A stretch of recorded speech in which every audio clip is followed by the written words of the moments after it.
से रब जरा सोच कर बनाना था।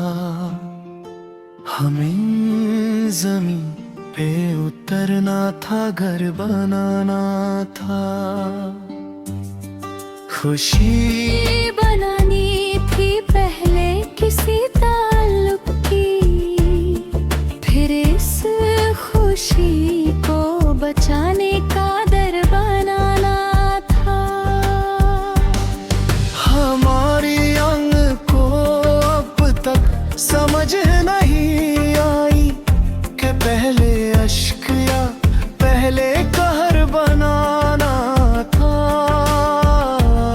पर ये इश्क भी तो मंचले का सौदा है, हमारे बस में जो होता किधर बनाना था।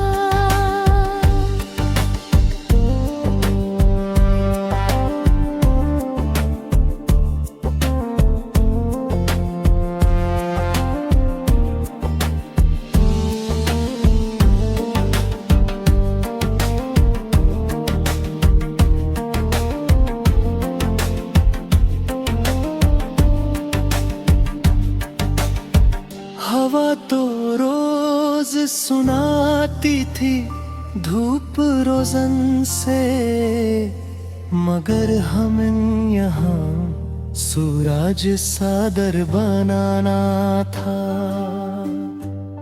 सुनो ये हिब किसी रंग से नहीं छुपता, बस एक हल था हमें तोड़ कर बनाना था।